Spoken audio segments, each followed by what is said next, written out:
හරි මිත්‍රවනේ ගොඩක් කට්ටිය අහුවා මේ සීසනල් ෆාමින් ජොබ්ස් කතන්දරේ මගෙන්.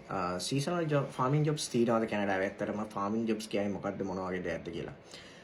දැන් මිත්‍රවනේ මම මේ කතා කරන්නේ මේ ලොකු හයි ස්කිල්ඩ් ඇග්‍රිකල්චර් ඩිග්‍රී උපාධිධාරී ලෙවල් එකේ ජොබ්ස් නෙමෙයි. සාමාන්‍යයෙන් අන්ස්කිල්ඩ් ජොබ්ස්. ඒ කියන්නේ ඒවට පඩි අඩුයි මිනිමම් පේ ගෙවන්නේ. ඒ වගේ දේවල් තියෙනවද ලංකාව කැනඩාව ඇතුලේ?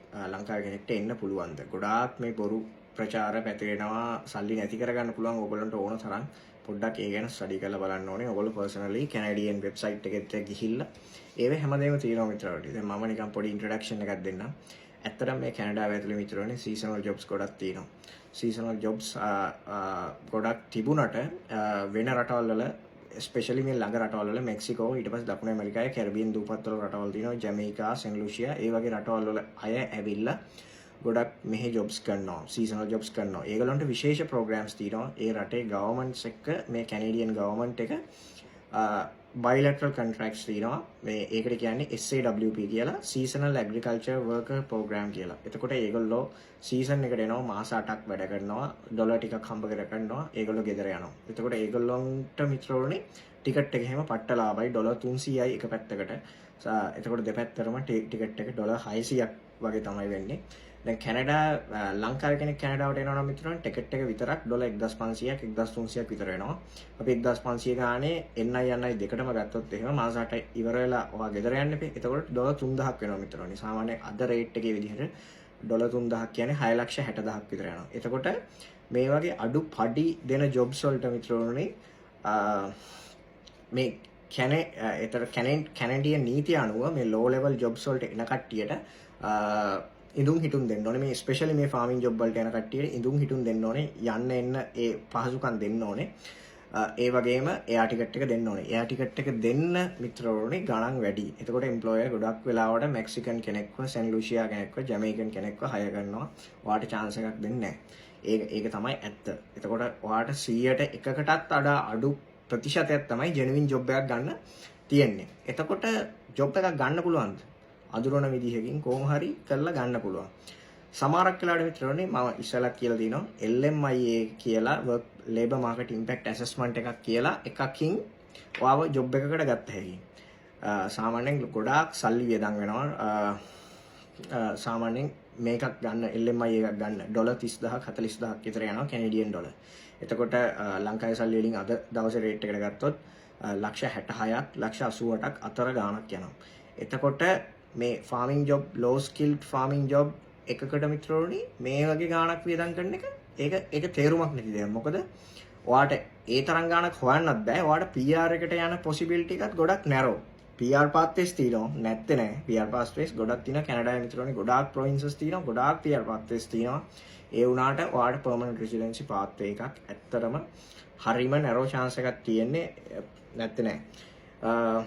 තව අපි පොඩක් මම බලන්නම් ඔයා කොහොම හරි විදිහකට ඔයා ආව කියමුකෝ අපි LMI එකක් හරි දාගෙන මොකක් හරි විදිහකට ආවොත් එහෙම ඔයාගේ ඔන්ටාරියෝ ගවර්න්මන්ට් එකේ ඇනලයිසිස් එක කරොත් ඔයාගේ අවර්ලි වේජ් එක මිත්‍රෝනේ ඩොලර් 17යි 720යි අවර්ලි දෙන්නේ. එතකොට සාමාන්‍යයෙන් සතියකට පැය 60ක් සීසන් එක උපරිම කාලෙට සතියට පැය 60ක් වගේ ලයින් වෙන්න පුළුවන් අවර්ස්. එතකොට ඔයාට 17යි 20 ගානේ ඔයාට ලැබෙනවා.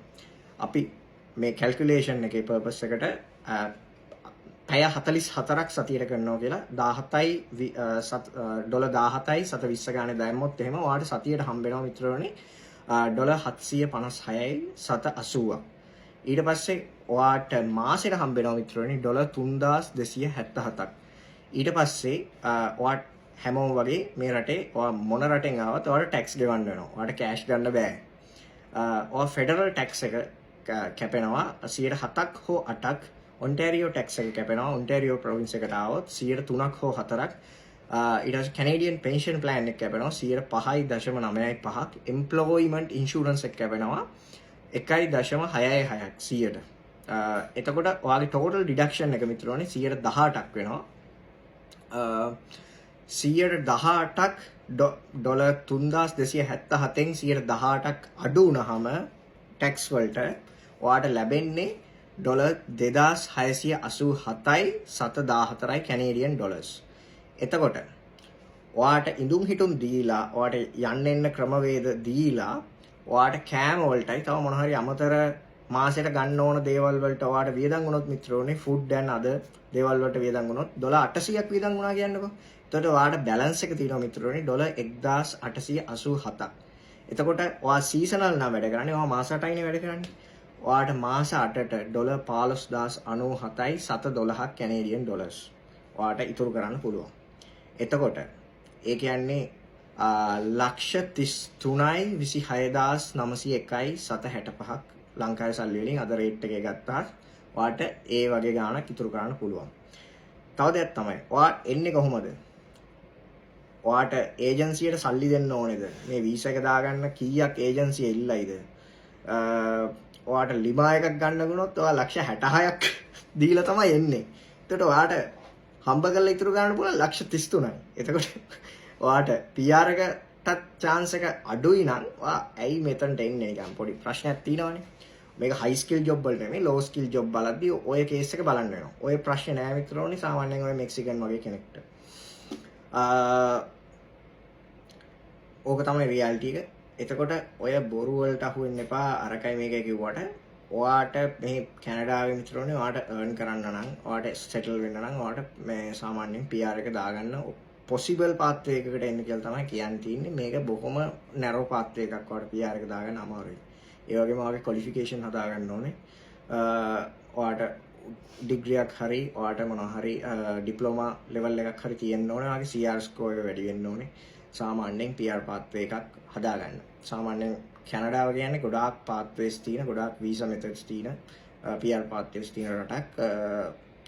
හැමෝටම පුළුවන්. හැබැයි බොරුකාරයන්ට අහු වෙන්න එපා. ගොඩක් බොරුකාරයෝ ඉන්නවා. Thank you.